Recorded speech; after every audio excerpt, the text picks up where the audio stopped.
Hey, good afternoon, everybody. You guys are supposed to say good afternoon. This is like the first session at MMS, so let me try that again. Good afternoon. Nice. It's nice that I actually get everybody nice and fresh. It's not at the end of an event in Vegas where everybody is half asleep, falling apart, got a headache. So it's nice to get everybody nice and fresh in the first session. I'm Mark Bowker. I'm a senior analyst with Enterprise Strategy Group. We're an analyst and consulting firm, probably similar to other analyst and consultant firms you see out there. My background is actually inside of IT, so it wasn't that long ago that I actually was sitting out there in those seats. Now I'm up here in a little bit different role.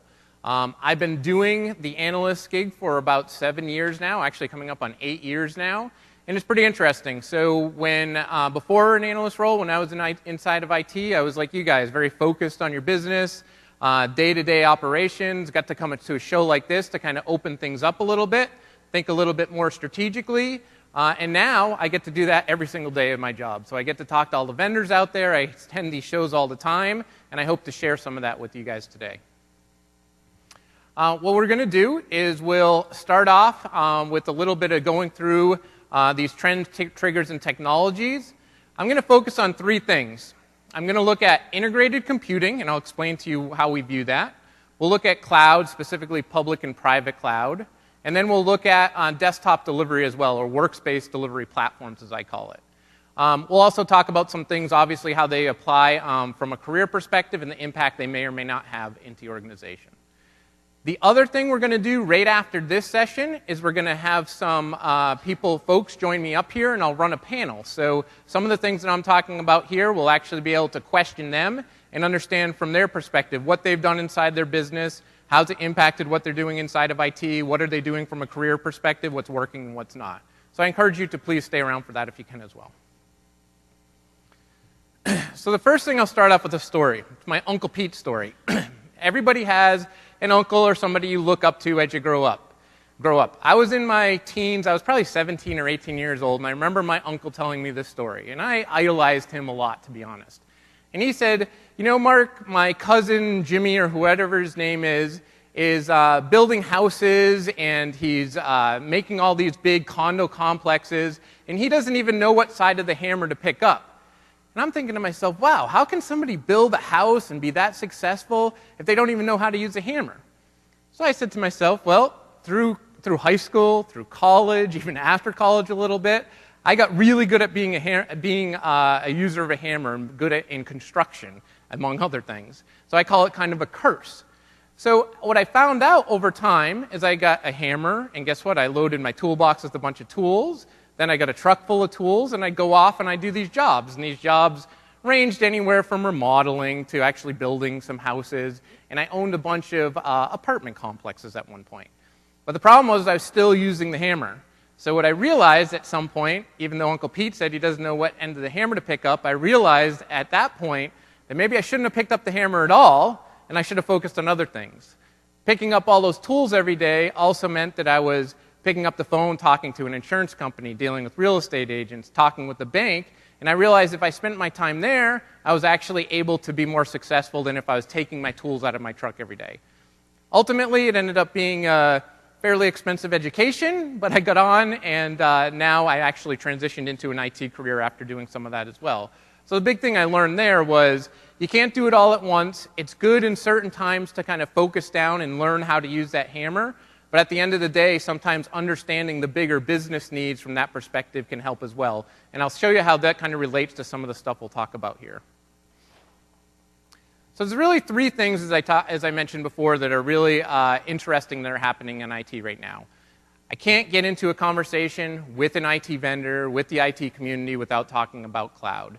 That cloud ranges anywhere from inside the data center, ranges anywhere from an executive coming inside of IT asking what our cloud strategy is, and everybody's pointing fingers at each other saying, ask him. So cloud computing is certainly a big topic of conversation. And it is a viable consumption model. We do see people using it very successful. I know there's a lot of people still holding back. I wouldn't say that everybody has switched over, but I'll give you a little bit of research where we've seen or where we see cloud computing today. The other thing that's interesting that pulls up, and I'm not going to claim to be a security expert by any means, but security is one of those interesting skills that is in demand in IT, and I want to show how that actually relates to some of the things that we're talking to as well.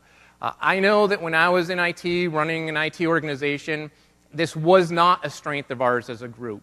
I am finding as people are changing the consumption model, looking at cloud, looking at end-user computing, security being super important, and not everybody having the skill set they actually need in place to do this. And we'll show you some little bit more research there in that in a second too.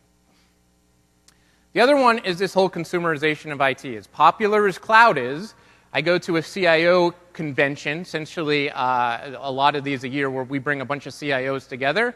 We get into the topic of cloud. We typically get about halfway through that, and I start bringing up, well, what are you doing about all these end-user devices? What are you doing about different application delivery? And suddenly we can't even switch the conversation back. That's all everybody wants to talk about is this consumerization of IT.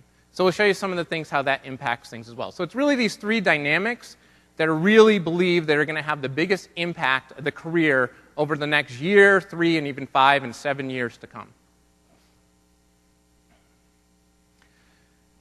One of the things that we do at ESG is I spend a lot of time out researching. So in this particular case, it's an online web-based survey that we go out to folks just like you and actually ask a bunch of questions to, and we get some research back to understand, one, from our perspective, what are some market trends, and then also to share it with you so we can understand what your peers may be doing and how you may either align with what they're doing or shift some of the things you're doing.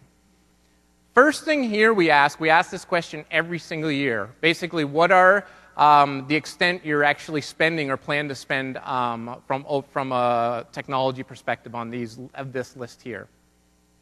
The top 3 things there, cloud computing at the very top of the list say that organizations are planning to increase their spend, 76% of them. Virtualization, private cloud infrastructure follows that right along, and as is that other one that I said, security. So right away, lights go off in my head. I say, wow, businesses are beginning to spend here. There's a shift to where they see this as a spending priority over the previous year, and we start to monitor and track where these things are. So immediately, I start to line up in my mind, where's an opportunity? How can I start to line up from that career perspective as well? So this is kind of one of those indicators I use to say, spending's increasing here, businesses are focused here. I want to start to align myself with some of these spending changes.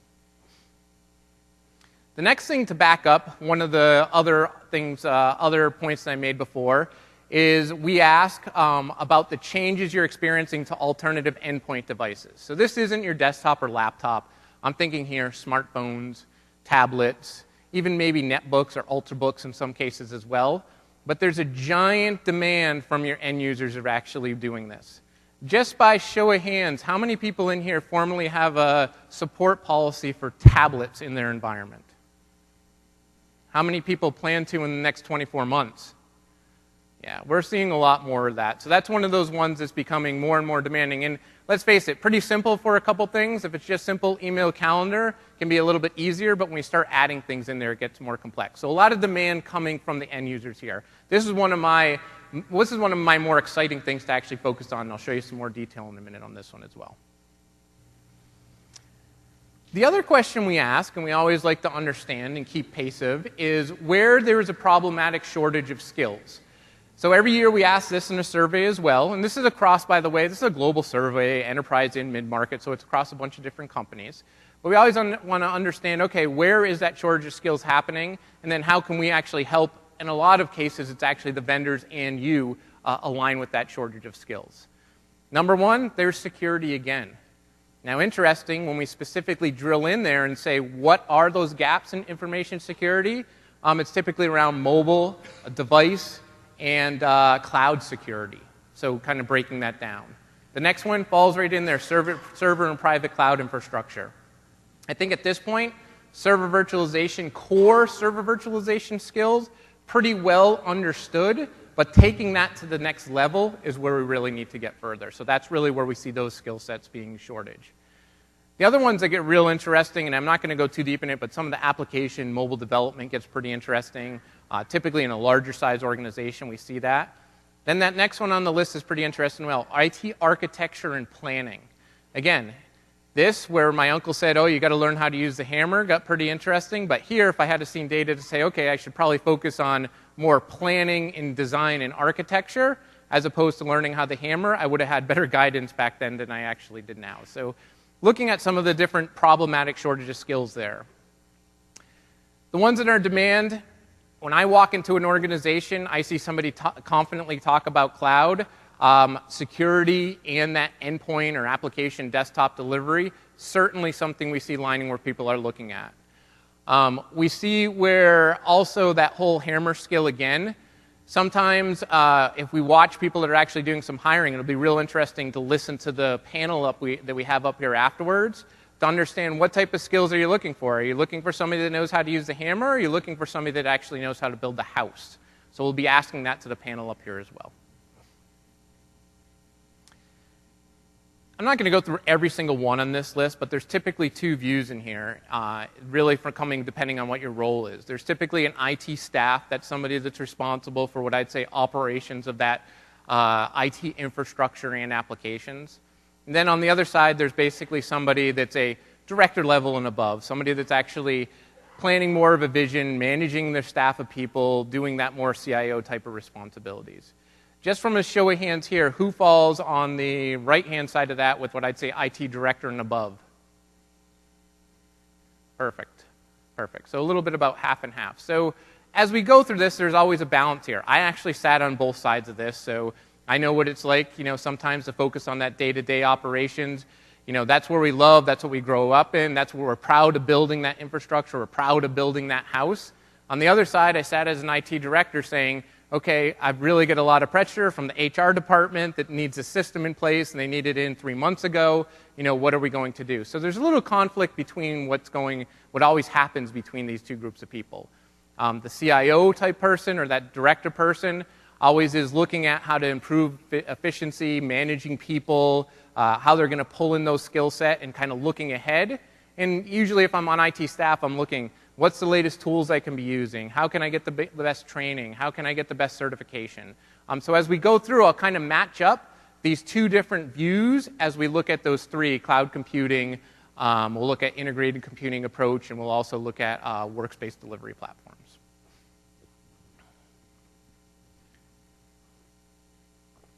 The big thing there, and we'll talk about too, just creating a common goal.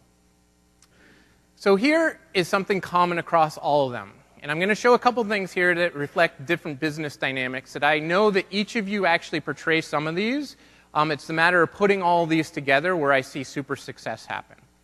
So when it comes down to justifying an IT investment, and that investment may be everything from a new server, it may be to justifying new training and education for me, it may even be justifying a new position or new role. It comes really down to three things. And this is true across IT or across anything. I could be buying a new car and looking at these three things. The economics. You need to explain to me, if you're coming to me, to understand what are the short and long-term benefits of it. What does that look like from a total cost of ownership? What's our expected return on that investment?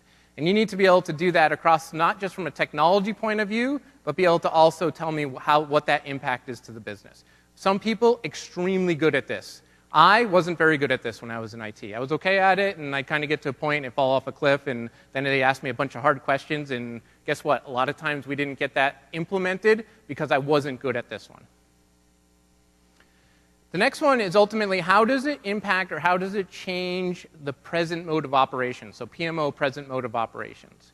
So if it's going to be different, I don't necessarily need more of the same. I do need more efficiency, better way of doing things.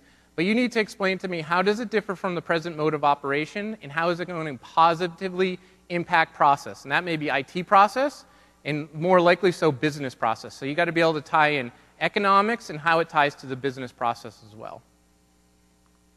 And the third thing, guess what? Why do we buy a lot of things? Why do we have insurance for our cars? Why do we put insurance on different things? It's because of risk. So now you got to explain the economics to me, you got to explain what the business process is, and you got to explain to me how it actually reduces or mitigates risks altogether.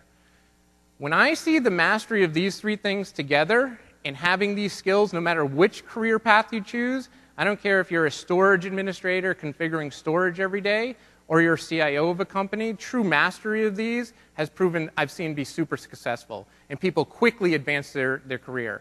It's not just, yes, good training and education and experience matter, but when I see people take these three things, bring them to bat, quickly able to be recognized in the company and accelerate through.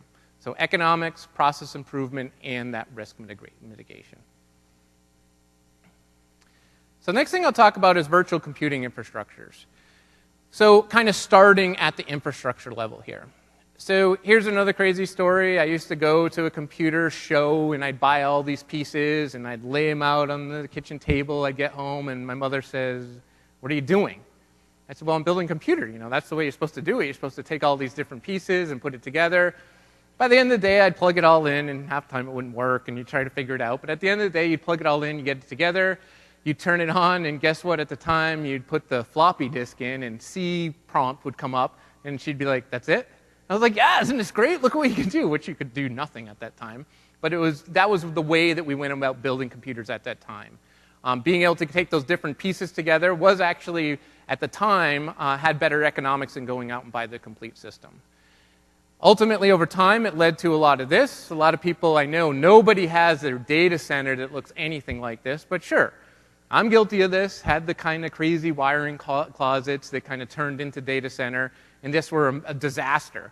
But I was pretty proud of what I could do. It was the do-it-yourself model. I was able to do it, take what I knew from a technology perspective, plug all those pieces together. It was a lot of learning for the first time, every time, but eventually got to the point. And in my tenure as an IT person, I worked with it because I was the only one that knew how to operate all that. So when it came down to if something happened, I was the only one that knew how to fix it. Ultimately, over time, as we grew bigger, that became difficult because if something broke or the problem got big enough, everybody was turning to me to know how to fix it. So interesting, but we do believe that this is changing. When I ask, I think most people still are very much into this model, but I think that the way that we do things are going to change. So, show of hands, who's using server virtualization in production today? Yep, everybody raised their hand, no surprise there. Perfect. So you guys know the catalyst that's been inside of IT and the catalyst it's been for server refresh, storage, networking, all these different pieces. The opportunity, what we see most people, by the way, still very focused with server virtualization, very focused on consolidation and cost containment. So if you're doing that, it's great, no problem whatsoever. That's what the majority of people are. Giant efficiencies gained, big high fives inside of IT, being able to run 2 virtual machines on 1 physical server, which is great, and I say continue to do that. Over time, it gets pretty interesting about different choices I have from an infrastructure perspective. So I can continue to do it yourself on the left-hand side. Most people are very comfortable here. We see most people continue to do this. By no way, means, or reason am I saying people are quickly shifting, but most people say they're doing do-it-yourself today. Now there's another option. The vendors out there recognize an opportunity to sell you more stuff. So what do? All right, let's package it together. Let's take some servers and networking and storage, build it all together, deliver it as a single unit, new opportunities. Don't ignore that. There are some pretty interesting things that can happen there. I do believe over time we will shift to that model. When I look at that integrated computing approach, there's 2 different ways I can do it. The first, on the left-hand side there, is take a reference architecture approach. So there is typically the way we see people using that is from an application perspective. Hey, I need to install SQL, I need to take Exchange, and I want to look at a reference architecture so I don't have to learn for the first time every time. I've got at least a document that can share that I know how to deploy that. But inside that reference architecture, it's pretty descriptive about the server storage and networking. So Microsoft may team up with HP, Dell, or other of their partners to deliver what that reference architecture looks like. On the right-hand side is more of a turnkey approach. So these are different depending on if it gets delivered through a partner or directly through the vendor. But the idea here, inside your data center, rolls this crate, out of the crate, rolls this rack, plug in the cord, or slide it into your aisle, or slide it into your data center, plug in the cord, plug in the networking, and pretty much you're up and running. I've seen these actually roll in pretty quickly, and the time to a virtual machine, I was pretty amazed by how quickly it happened. There wasn't a lot of, all right, we've got to spend 2 or 3 days configuring the storage, what's the network configuration look like, never mind what it meant from a team perspective. Oh, I've got to get my storage guy, I've got to get my networking guy, I've got to get my server guy all together to figure this out. Roll it in, turn it on, and I've seen virtual machines running in production within 48 hours of some of these systems. Pretty interesting. Not for everybody yet, but gets pretty interesting. So we went out and I said, got to look at that further and understand what that means from a research perspective. So when we asked virtualized and private cloud infrastructure, where would you like to be, where are you today, and what is your preferred model of infrastructure deployment for private cloud and virtualization? We saw here, preferred model, most people, no doubt, like I said, using do-it-yourself, 48% of them there saying that. But, or current, and preferred, 28%, it slips off. What I keep watching is this. More and more people, while they aren't necessarily, I'm not saying everybody's running out and doing this and signing a check to make this happen, but they're starting to recognize more and more the value of integrated computing. And what the impact that means is these systems are coming more packaged together, and how do I actually bring that or acclimate that into my environment? So we'll continue to watch this. I asked this about 2 years ago. I was pretty surprised how many people actually already had it deployed in a production environment. About 10, 11% of the people I talked to about 18 months ago said so, but now we're watching this even closer. Just by show of hands, so when I say integrated computing, server storage networking together, I'm talking Dell vStart, HP Virtual System, VCE. Anybody have that stuff deployed in production? Yeah. So we're starting to see that. We're starting to see that more and more. As that changes, it means some things that we need to be aware of, right? That they aren't all individual components anymore. I really believe that procuring infrastructure over time is going to be much more of a business decision than when it was when I was in IT, or whenever I see a lot of IT folks today. Oh, we need the fastest processor. We need the bigger spinning disk. We need the different switch to run our networking on. I really believe that that consumption model is changing to more of an integrated approach, kind of as I described before. What that means is I think we're going to see people transition from being an administrator of what they know. So say I'm very good at, I'll use storage as an example. I'm very good at storage, very interesting, and I think there's still going to be a need for that deep understanding of storage. But with virtualization, with private cloud, with these different pieces of infrastructure, you're going to want to be able to think about ways you can transition up into more of a management type manager of systems as opposed to being an administrator of a specific system. So just watch out for different ways that you can do that. If I'm on the IT staff side of the house, I want to familiarize myself with what these approaches are. I'm not saying everybody's going to run out and buy one, but I want to familiarize myself with what those integrated solutions are. I want to know what they're comprised for, where they're being used, what their risks are, and the potential use cases that I can look for it.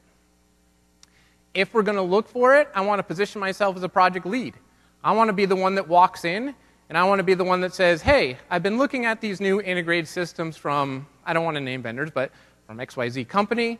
I really think they could help us with this project. I know we're starting to look across our virtualized environment, still focused on consolidation and cost containment, but I think there's ways that we can actually get better density out of an environment, improve availability, improve the way that we recover things, and I really think this integrated approach gets pretty interesting the way we can do it. If you're a project lead in there, you're bringing things to the table that they haven't even thought about.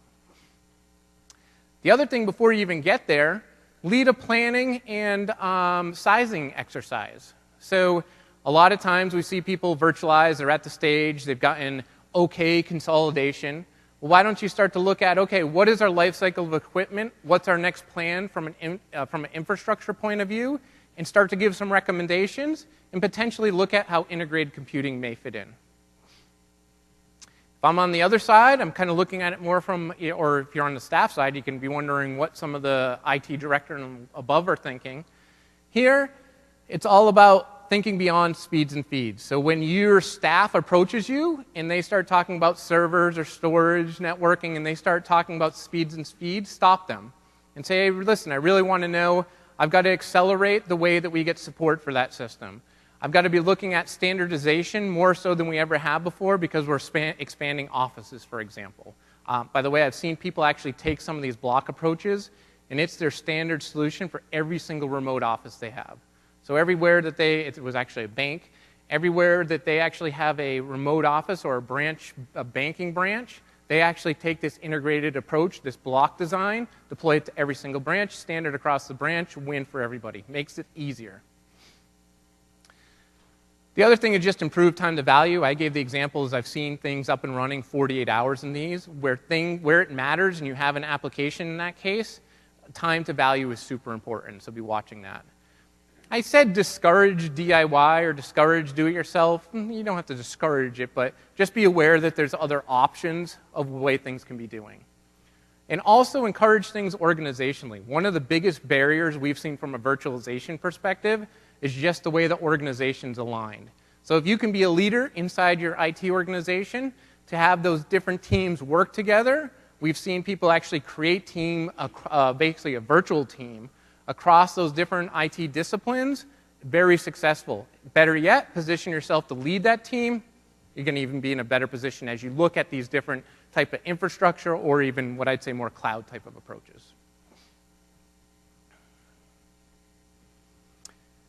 The good news, I've done a lot of work for you. So I spent the beginning of the end of last year and this year specifically looking at these integrated computing platforms. There is a 15 to 20 page paper, essentially. It's a market landscape report that goes through these different ones. You can download it from here. You can shoot that QR code if you want. But that's available for you to download for free. So it goes through those different use cases, or basically walks through what the choices are, the trade-offs, uses a kind of a use case reference guide, and then also I spoke with 9 different vendors. So if you're thinking, one, if you're already doing integrated computing and kind of get it, maybe you can just kind of see what else is out there. If you're looking and listening to some of the things I just said and say, hey, you know what, maybe we should look at that a little bit more, hey, start here by all means and use this as a way that you can get started kind of looking at that. If you have questions in it, my information will be at the back of this. Feel free to shoot me questions, but this is a good way that you could walk back into your organization immediately and say, hey, I've done some research on integrated computing, this is what I found, and spark that conversation immediately.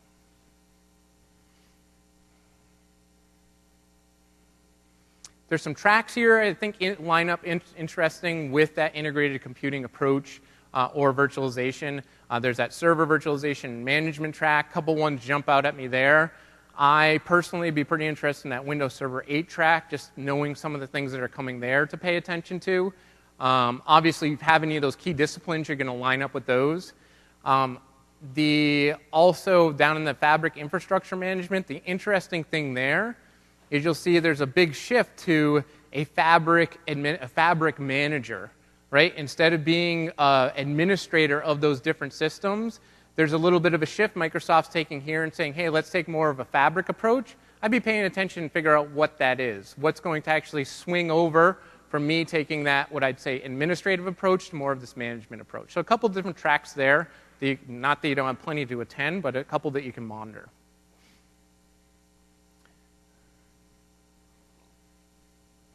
So pretty standard picture here. Left-hand side, virtualization, private cloud. We group it together. I really look at virtualization. You guys know what that is. But private cloud's essentially virtualization with some intelligent management bolted onto it to allow me to do things from a management perspective a little bit better. Cloud services or public cloud is really things on the right-hand side. Specifically, I'll look at software as a service, infrastructure as a service. I'll touch a little bit upon platform as a service. Just as a side note, I think that's super interesting. Not too much to talk about there unless you're a larger enterprise looking to redevelop or modernize applications. But I'll mostly focus on infrastructure and platform as a service. I mean, infrastructure and software as a service. So a couple things here we see. Again, similar research study that we've done, gone out surveying a bunch of IT professionals. 29% of them consider they have a private cloud in a production environment or in their environment today. And another 24% planning to deploy one immediately following up. Now, don't mean to disappoint you, but if you have 2 physical servers and a few virtual machines running across, that's not a private cloud. If that satisfies your boss and your boss is happy, hey, we got a private cloud and that's all you have, that's cool. No, keep going, that's fine. But in our definition, the way we size this up, private cloud has a lot more than that. So keep in mind that people are already getting much faster, much more advanced beyond that initial stage of virtualization. The other thing here to look at, come on. So when we ask about using these different cloud services here on the right-hand side, 58%, and that's the majority by far, are actually using some of these to some extent, and 32% have plans to. That does not mean that they've gone off and moved their data center to Amazon. What it means is they may be finding some ways to use these in different extents and ways to do that. So they're starting to already use and shift to that public cloud type of model. So a little bit more insight. So one thing that happens is everybody thinks, oh, I deploy it on cloud, all my problems go away, I can go home early, I can start drinking beer earlier, I can actually put the kids to bed, everything is good. Not really. I still get that same look and feel and design behind it. So even though that I've got a big smile on my face because of the way I deployed it, I still got that same, in this case, a database instance running on SQL on a virtual machine and a bunch of storage behind it that I'm still responsible for from a private cloud perspective. True, automation and some management tools can help with this, but I still need to know what's happening there. Should I need to fix it, or should I get to the point where something is happening and I have to troubleshoot it? So you still have to back things up. It doesn't magically back up if you move it in a cloud or you have a private cloud. You still have to have a backup, a data protection, recovery strategy to happen there as well. We've seen virtualization help there a lot. We've seen tools, even the tools from Microsoft help there a lot, but you still have to do it. You still have to storage to maintain. It's not just going to, well, there are actually vendors out there. This is pretty interesting. Let's roll in this storage cube, and it just is self-healing. So over time, things may fail, but we'll just roll you in a new cube when that one entirely fails over time. So there are some self-healing things out there that are happening, but you still have to maintain storage. Guess what? Not all applications run on the same tier of storage. I'm not going to run what I'd say high-performance application on low-performance storage. So I do have to do some matching up there. Some of that can be driven by policy management tools, but things I still need to worry about.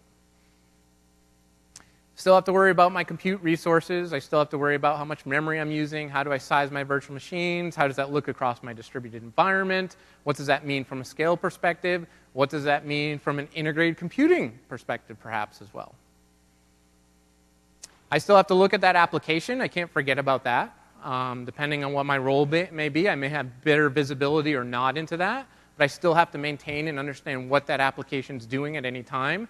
I do not want, and this happened to me all the time in IT, the user's knocking on my door, hey, my application's slow, it's not working, I can't access it. I still have to worry about it. Doesn't matter if it's deployed on a physical server or inside a cloud environment. I still have to worry about those users. Those users didn't go away just because I put something or I changed a consumption model. It's not deployed on a physical environment. It's not just a virtual machine. I've got some management laid over it. I still got to worry about those end users as well. So we ask here, specifically when it looks at private cloud, these different attributes that you rank as being the most important attributes of private cloud. And we can go around these real quick. It makes sense. Elasticity being the one that most people are thinking about, scalability in their environment, resiliency, we don't want to go down, some interest in self-service provisioning. Essentially, let's give our users the same type of access they really get on a consumer kind of perspective. But let's start to think about ways that we can give them access to a virtual machine when they request it and set some policy around that as we take from a pool and even return to a pool of resources. So let's allow with some self-provisioning there. Management and automation, that's one where I know that we all get a little nervous there. You know, we like to do things very manual. I'm guilty of this as well. Kind of, yes, we want to hit next, and yes, and it's okay. And are you positive? Yes, I'm positive. But there is some ability, once I do that a couple times and it gives me that intelligence back, then maybe I can automate some of those tasks to free me up from some of the things I'm doing as well. Usage-based tracking we see a little bit as well. The interesting thing, so we allow in surveys, in this particular one, to let the respondent self-select whether they're basically a laggard, follower, or leader. I know none of you in here are laggards, otherwise you wouldn't be here. But there's a self-selection people can go through here, and it gets pretty interesting when you look at the data. Specifically, what I'd say people are at the beginnings of stage of private cloud or virtualization, more interested in actually this elasticity or scalability of their environment, as opposed to people that are really gone off and kind of got to the next stage. When we look at the actual management and automation, here it's kind of the leaders. Here it's people that are more virtualized, people that have taken tier 1 or mission critical applications, put them in the virtualized environment, become comfortable, gain that experience, now looking to put more management automation across that environment. The one I mentioned last was really about usage and tracking, usage and billing, basically. Here, it's really the leaders. It's the ones that are starting to adopt all these different categories or attributes of private cloud. They've really gotten to what all these different pieces mean. Now we start to pull these different billing and charge back into place.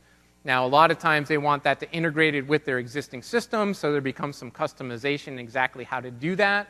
Initially, it may be more of a show back, meaning, wow, I can actually show better than I've ever been able to in the past what people are using from a resource perspective, how they're using it, when they're using it, or what's available. Another great way for you to stand out if you can show those metrics inside your organization. In the past, it was maybe a storage or networking or server person could kind of show that type of visibility into their individual environment. But if you can actually do some type of show back across your entire environment, will make you stand out from some of the things that you've been able to do.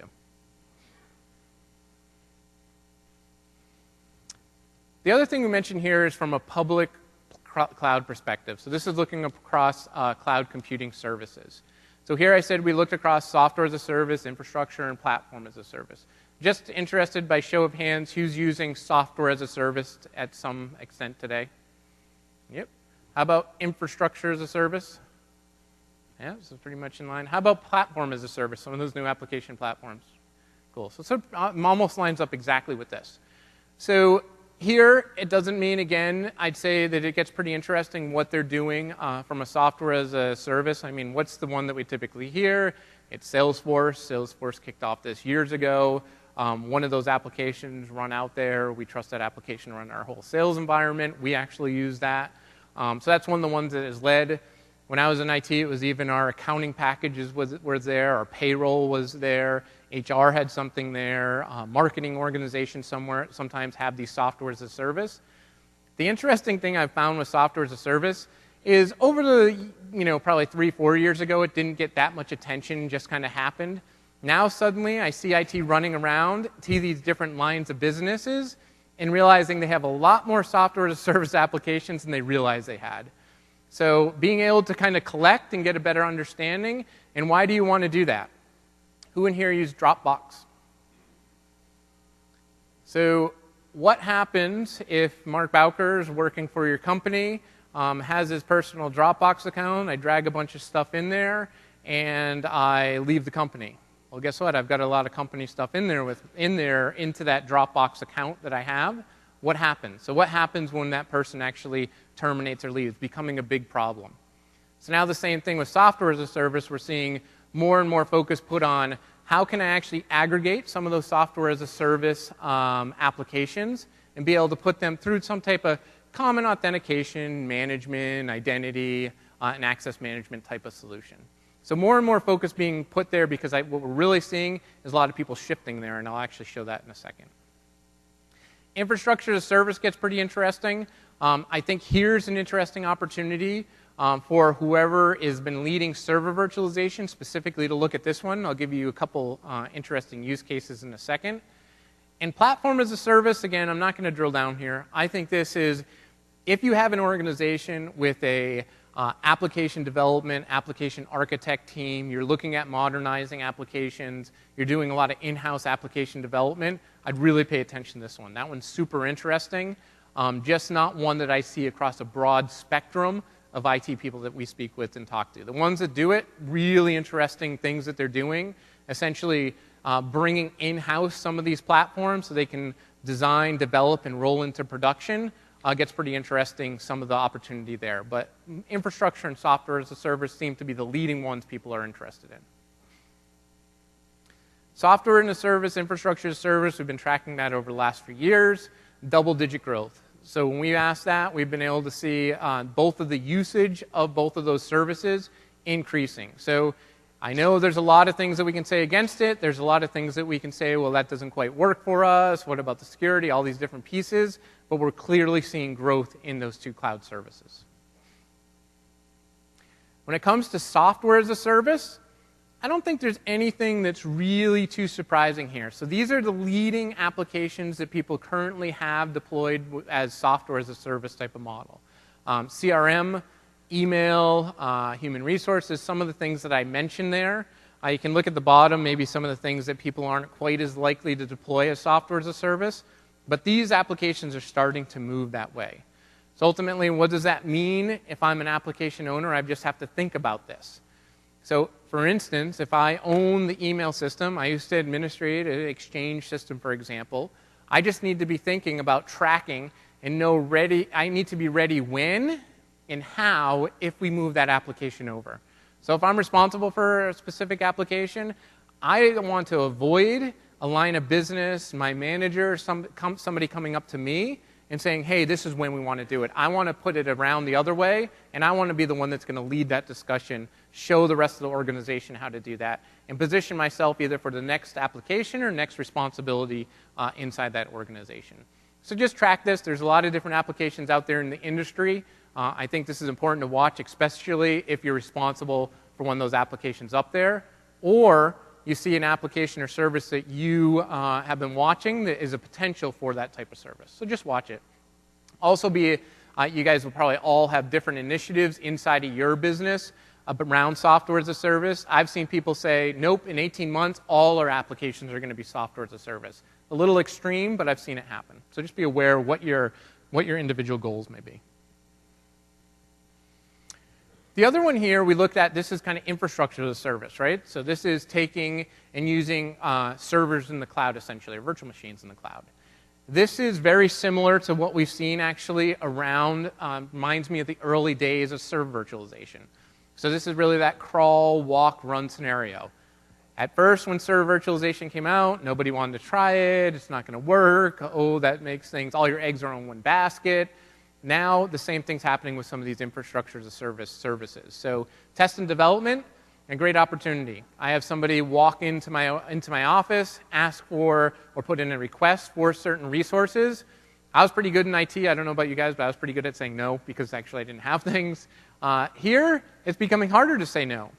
Because what happens? If you say no, they walk out the door and say, all right. They go swipe their credit cards, stand up their own services, you don't even know what they are, and suddenly now you're left is, wait a second, now they aren't coming to me, which you think is good, but what's actually happening is they're just going around you. So how can you actually how can you cut that off and offer that same service they can potentially get with their credit card? We see some usage of running production applications. Typically the scenario that I've seen that's pretty interesting is this is specifically kind of with a mid-market organization. I've seen this play run a few times now. I have a data center. It looks similar to the DIY data center that I showed you with the racks and cables everywhere. But I have a data center, let's say. But my team are not data center experts. So we know that we're really good at specific applications or administering systems and kind of getting things up and running. But we aren't cooling experts. We don't want to manage UPSs. We don't want to do all that. That takes a lot of time, and we don't have the time or the resources to do so. So let's look at a local, regional hosting provider. And let's basically get a cage, rent some power, rent some bandwidth, rent some cooling, and just take our equipment and move it in there. Those guys are much better at data center than we are. Now I don't have to worry about that kind of stuff. I can still access it. It's regional, so guess what? I can still drive up the street if I need to. I don't have to think about it's across the country. But it's essentially in a cage. What I find is people at first think they're going to spend a lot of time in that cage and actually going up there and working. Quickly they realize, I don't even have to go there. Unless something really bad happens, I don't even have to go up there. So now they get comfortable. It's off-site. Data center's running. I'm not getting the call in the middle of the night. Hey, you're getting a bunch of UPS alarms, or you get some high temp alarms, or something bad's happening. You don't have to worry about that. It's inside that cage. Then they start to recognize, and the good providers start to say, hey, we're starting to think about this service, infrastructure as a service. We've got these virtual machines. We can kind of give you that capacity on demand. You don't have to necessarily go out and buy a more physical environment. What do you think about that? Yeah, that could actually work. So now, instead, for certain use cases, it doesn't mean they're moving their online banking transaction databases there. But if I get some people that want to do QA, or I need a workload that's just going to be spun up and maybe spun back down, sure, now I've got a good option. I sure do. I've got that environment right here. You go log on there. These are the resources that are available to you. You spin up that virtual machine. You can use it for this period of time, and this is exactly what it's going to cost you. That's pretty interesting. Now, once they make that transition, and now some people are getting here, they're saying, okay, now we've started to use that service. We've seen success with it. We've tested it. We've developed some confidence with it. We know what it does and what it doesn't do, and they'll actually take some production things and put it in there. It doesn't mean that they're going to put private-facing data there necessarily, but they are taking production applications that they use on a regular basis and putting that in that environment. So starts off with more of a hosting facility, goes into service provider providing some virtual machines. That gets pretty interesting. And then say, hey, you know what? We don't have to buy servers in this case. Let's actually use what that service provider is going to offer us. So I've seen that play run quite a few times over. The regional thing has a lot to do with it.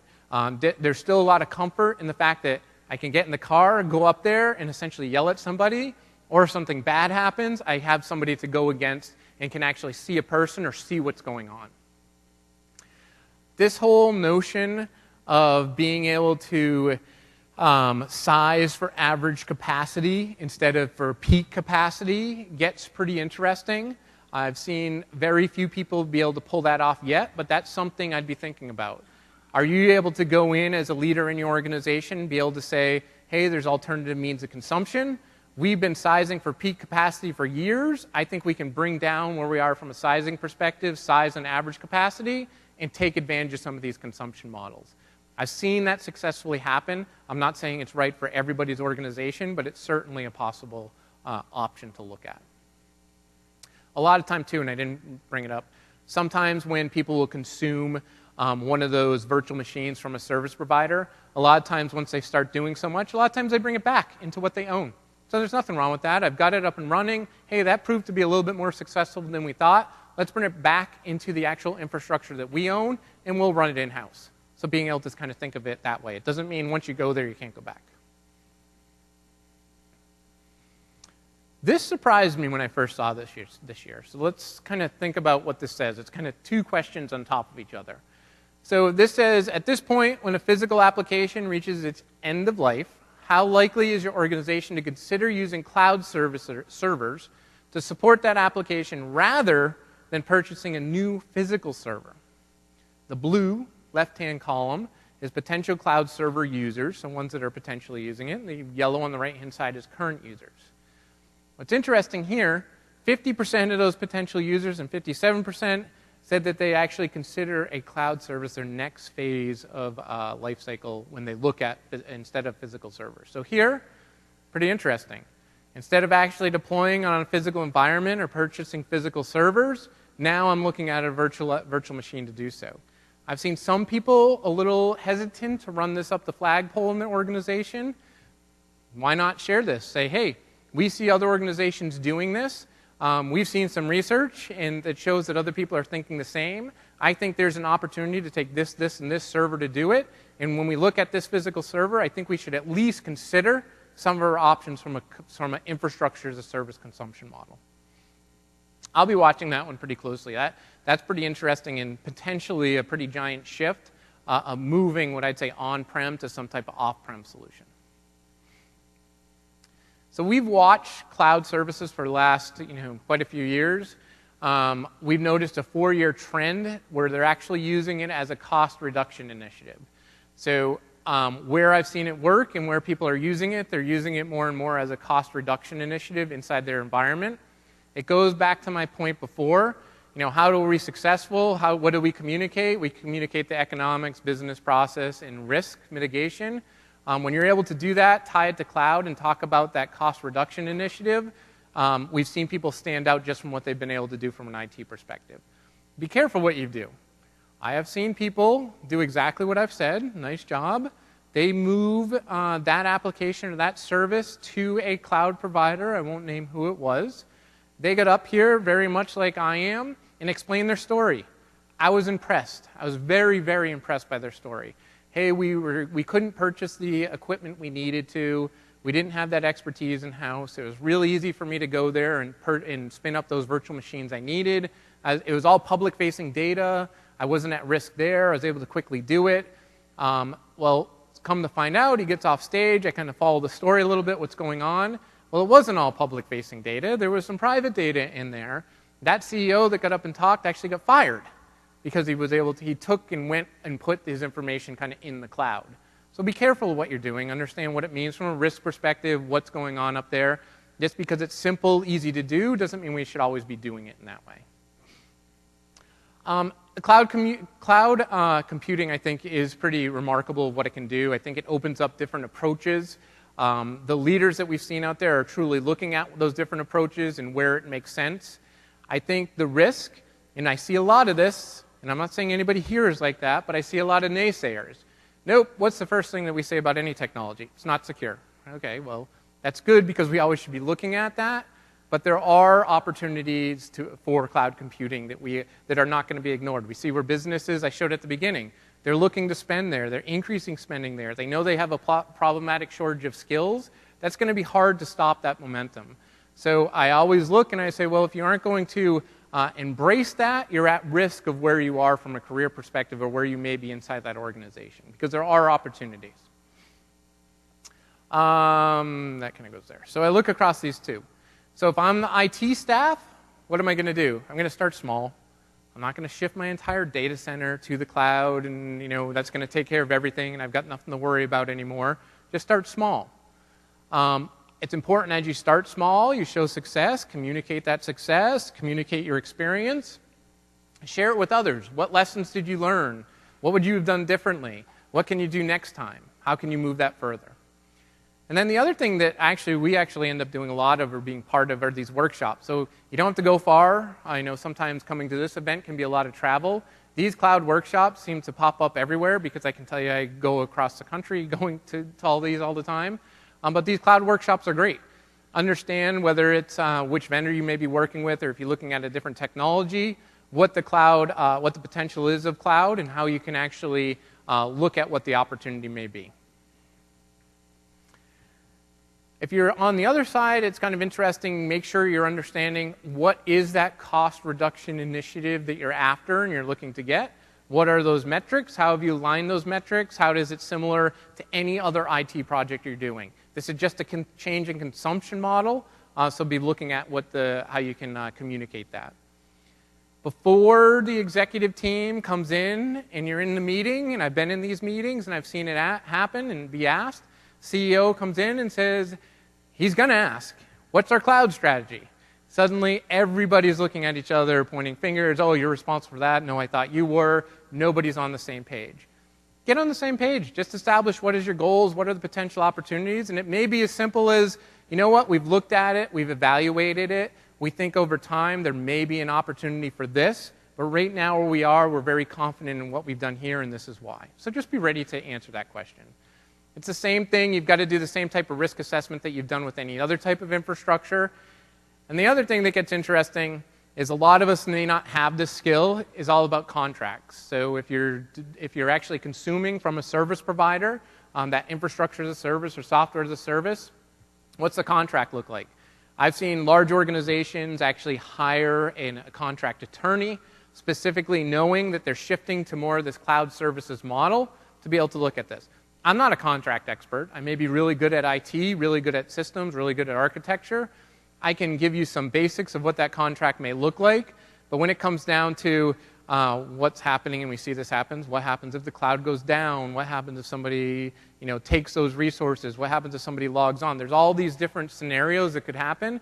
You want to know what that means from a contract perspective as well. A couple different tracks here, so these are kind of similar to the service and delivery track. The application management track, I think Azure is pretty interesting. I'd watch some of the opportunity there. I think that becomes a pretty interesting stepping stone, both on the server side and potentially even on the desktop, some things that they can do there. So one of my favorite topics lately has been this whole modernizing application desktop delivery. So when we ask here more research about, and I think a great opportunity inside of IT, is if you're looking across these different delivery models, what's your organization essentially doing from an application delivery perspective? It's great, nobody's not doing anything, so we know people are doing something. The other thing to notice is there's not one there that everybody's doing that's running away. So what am I doing? I'm going to look at my applications deliver more via the web. I'm going to look at software as a service more, kind of aligns with some of the other things that we said. I'm going to look at desktop virtualization potentially as well, or maybe I'll even actually look at or modernizing my application specifically for a mobile device. So there's all different ways people are looking to do this, but with anything else, kind of gets complexity. The interesting thing that I think is, even with I had everybody raise their hands about the tablets. We see people using them, and sure, it's pretty simple to kind of get emailer and calendaring running up in there, but we're seeing people design applications specifically for those devices. So I've seen them used in everything from a trash truck, where people are actually designing an application specifically for that trash service to run inside there. I know and I'm friends with pilots for major airlines that actually use that device inside the cockpit every time they get inside that airplane. And I know that those applications are specifically designed for that device. That company, those companies, those airlines, have actually developed an application to sit on that device that they use. So there's a lot of different things that are happening, but I don't think any one of these is actually running away. Just before I even get into it, who has actually deployed desktop virtualization, specifically VDI, in their environment? Nice. Perfect. So about a third of you. So here's kind of the scenario. If I'm watching, and we have these conversations all the time, these different pressures or dynamics that are happening in IT, it's getting pretty overwhelming. I mentioned if I go to some type of cloud summit and start talking about cloud and start to go down this road, this is what everybody wants to talk about. Wow, I've got this whole consumerization of IT that's happening. People are coming in with all these different devices. They want instant access to applications. I don't know about you guys, but how many people of you actually walk around with 3 different devices? Yeah, me too. Doesn't make IT's job any easier by any means. So as that happens, then I've got different corporate and governance policy. I still have to actually apply those to my environment as it may be. I've got people that are more mobile. So now, who knows with me? I could be on an airplane. I could be in a Starbucks. I could be in the airport. I could be in the office. I could be working out of the house. But I need to access things all the time. Then there's also this application delivery model. I think there's a lot more ways that we can look at the ways applications are delivered, packaged, and actually delivered to that ultimate device. At the same time, lucky us, we've got all those legacy applications. They aren't going anywhere. So those aren't going anywhere anytime soon. We're still going to have applications that are installed locally or ones that are part of the business that we still need to manage. This gets pretty overwhelming in how I actually deal with this. So the first thing I've got is I've got a bunch of endpoint devices. So I've got the traditional PCs, laptops and desktops, still got to deal with those. I've got alternative endpoint devices. I've got more and more smartphone usage. I've got netbooks possibly. I've got ultrabooks. I've got tablets in my environment. How am I going to bring them into my environment? Then I've got this notion of thin client. Anybody using thin clients in here? Yeah. For a certain use case, I think they make great sense. The ones that are kind of in an all-in-one monitor where you kind of just plug in the network cable and get up and going gets pretty interesting. And where the use case matches, it gets pretty interesting. But the point is here, I've got all these different types of endpoints that I've got to deal with. It's not just the day of, hey, I had a PC. Now, I've got a bunch of application desktop delivery models. Sure, I've got traditional, locally installed. I've got software as a service, mobile applications that I'm dealing with. I've got web applications that I've actually designed and developed for a web environment. I've got desktop virtualization. You guys raised your hand. Some of you are using it there. And I've got some app virtualization where I'm packaging an app as well. So now I've got all these different pieces that are coming together. I've got all my endpoints. I've got multiple application delivery models. And now what's happening, in a lot of cases in the past, everything was local, pretty easy for me to deal with. It was on my laptop, desktop. I had good control of that. We've seen some people do some awesome job, specifically manages the application they have. Now I've got some that I've started to host on-premise. So I've taken some, let's say, application virtualization or even desktop virtualization. I'm hosting them on-prem. Kind of changes things up a little bit, but makes sense. Now I'm even starting to look at a hosted private. So now I've taken that kind of colo or hosted facility environment, So now networking comes into play a little bit more, but still something I have to worry about. Got public applications. Software as a service is a good example of that, but still something that's actually, we see, as I showed, is growing, so is becoming something I need to think about more and more. Then I've got personal apps. I don't know about you guys, but when I open my tablet, I open my laptop, I open my smartphone, whatever it may be, I want to be able to access both things that keep me productive at work, but guess what? I still want my personal applications there as well, and because I walk around with 3 devices, I don't want to walk around with 6, meaning I don't need 3 for personal and 3 for work. So I've got to bring those environments, somehow be thinking about how I can bring those environments together. So what's this create? A mess. This to me is one of the most interesting things that's happening. I'm not saying everybody has the problem to this extent. I think some people here will say, oh, well, we can solve it through a couple different lines and start to connect it and look at different technologies to do so. But this mess is ultimately creating a need to look at things a little bit differently and create a strategy that actually brings all these pieces together. So having a workspace delivery platform that brings these different pieces together to have a common policy, centralized security, extensibility, userware, all those things from a centralized access port, kind of like a broker or platform that I can do that from. It's not going to make sense that everybody brokers everything on the left side with everything on the right side, but there's got to be a strategy that you're thinking about this. For instance, if I have an application that's on my desktop, what does that application now look like when I pull it up on my smartphone? Is it context aware? Does it know that I'm Mark Bowker on my smartphone inside Starbucks? And it delivers the data and the information I need based on that form factor. Or does it know, okay, I'm Mark Bowker, I'm on my laptop, I'm on a corporate network, now that application looks differently, how do I do it? How do I solve the Dropbox problem? How do I take people that are using a personal Dropbox account, bring it in, so now that they can log on through something centralized here, I actually know that when that person leaves, now I can set a policy, that person's left, now I've got control of that. I can maintain control from an IT perspective. They can still use Dropbox every day. I don't have to worry about when they walk out the door, now I've got an issue on my hands, what am I going to do to get it? This to me is one of the most interesting. Cloud computing's fantastic, virtualization's fantastic. This to me is one of the most interesting things that's happening.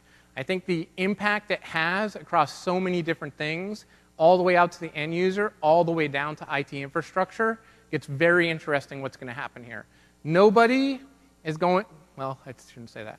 Some vendors may try, and not Microsoft, but some vendors may try to take a single product approach here and actually say, okay, there's one product that actually does all that. I don't believe that to be true. I think this is going to take multiple products, but your strategy and your way of thinking has to incorporate all these different pieces together. So from an overall impact to the business and things that are interesting, if you're already in this space, that's pretty cool. You're pretty lucky. I think there's some interesting things here that you can lead.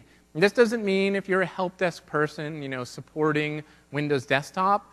This is true kind of delivery of applications to desktop, architecture type of stuff. I think that this is a good opportunity to stand out as a thought leader because of the complexity in design here. I think we're at the very beginning of stages. I think there's a long way and a lot of new technology, innovation, and really just ways of implementation to come here as well. I think it impacts all the different pieces as well across the IT landscape. It impacts security, impacts IT infrastructure, impacts all those different pieces. So if I'm sitting in IT, am I wondering, hey, do I want to learn how to use that hammer really good? Or do I want to look at workspace delivery and understand all those pieces and really be the leader there? That, to me, gets more interesting. So if an IT staff, think beyond VDI. I think the vendors have actually done a very good job thinking or convincing or trying to convince a lot of us that VDI is the answer to everything. It's not. So think beyond it. There's great use cases and great examples where it makes sense, but it's not going to solve everything. So just think beyond those different scenarios. VDI isn't going to be context aware, isn't today. Think along those different examples where you can bring to the team and demonstrate considerations beyond VDI. Look at it as a new opportunity. I mentioned that. I think it'd be interesting if you also collected end user information as well. So most people know their end users pretty well, but maybe take some of the leading end users. Guess who I'd probably start with? People that are on an executive staff, They tend to bring these devices in most often and are most demanding. We've kind of maybe put some Band-Aids and super glue and duct tape together so we can get these applications out there. But if you can start to work with them to understand really what they want and demonstrate some of that value, could quickly move your visibility up into that environment. Also understand what it means from a business value. If you're in the IT staff position, understand that if you're thinking that bigger picture, those couple slides I used, use those slides. Say, hey, I can see where we're running into this problem. I don't think we have this giant problem as this slide portrays, but we do, and start to draw the lines in between the two. From an executive perspective, or IT director and above perspective, same thing. Stop thinking just VDI. I think that that is interesting. Again, I don't think it's going to solve everything in our environment. Understand that desktop and application delivery requires a pretty big vision and strategy that's beyond just delivering desktops or application in a virtualized environment. It really involves that people are going to run around with more than one device, and how are you going to handle those different devices? How are you going to deliver applications to them? Start small here again. I've seen people have some great examples where they've just taken a few people, turned them on to different technology, and quickly been able to demonstrate a piece of that success that then they've been able to use as a launch pad to get to the next phase as well. I'd pay attention here what the different options are as well. There is a lot of, I'd say, shuffling or kind of marketing positioning that's going on right now, or you're going to see even more around workspace delivery platforms. Watch and pay attention what's going to happen there. I think you'll see a lot of innovation. I think you'll see a lot more product direction and strategy much further beyond VDI. And you're going to see a lot of what I'm going to term platform vendors come in here and offer different solutions as well. The typical ones that you'd probably expect to see. Here, there's a track here specifically. This one's real interesting. I think that whole client device management gets real interesting. The couple ones that stand out to me here is obviously configuration manager, what you may be able to do there. Certainly understand what Microsoft's doing from a VDI perspective, but I'd be challenging them the entire way. Well, what are you doing beyond VDI? How are you helping handle the scenario where I have software as a service, for example? But ask them and challenge them questions beyond what may be a VDI perspective. A couple different things. Who here knew that Microsoft has now a Microsoft Certified Solution Expert focused on private cloud certifications? Nice. You guys are all taking it. I know you aren't going out late tonight and you're going to have fun and aren't going to go watch Cirque du Soleil or gamble. You're going to go study for this. But that's pretty interesting. So one thing I didn't say, early on in my career, the quickest jump I had in my career was when I had a lot of experience managing, and at the time, I guess it was NT and kind of moved up to all the different operating systems. But I got my Microsoft Certified System Engineer certification. I went through, and I used that as a huge leverage point, right? And I quickly jumped up in position, quickly jumped up from a career perspective, jumped up responsibility as well.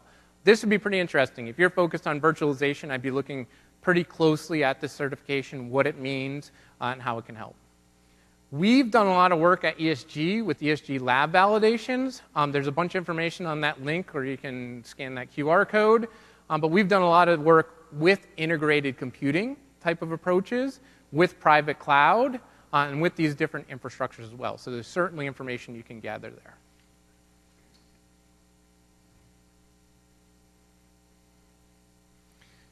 So at ESG, we have something, if it goes to the next one, the bigger truth. So here, that's kind of our tagline, always tell the way it is, don't hide anything, kind of lay out everything all at once. So a couple different things here. I'll state the obvious here. The only constant is change, but be ready to embrace it.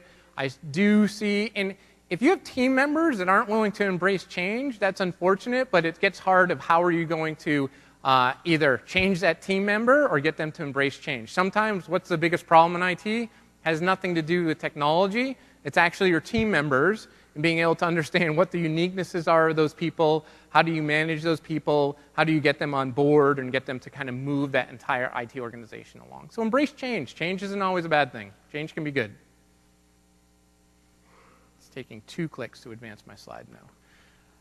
Cloud skills are in demand. If I was going to look to advance myself inside my organization, or I was looking for a new position, I'd be looking to fill my toolbox with as many cloud skills as I possibly can. And those skills could range everything from the simple experience of, yep, we looked at cloud services, we used infrastructure as a service for test and dev, this is where it made sense, this is what we learned, this is what worked, didn't work, but being able to take them to actually demonstrate knowledge, and you could quickly find yourself in a position where you're actually leading some of the, taking what you've done from a virtualization perspective and even leading from a cloud perspective as well.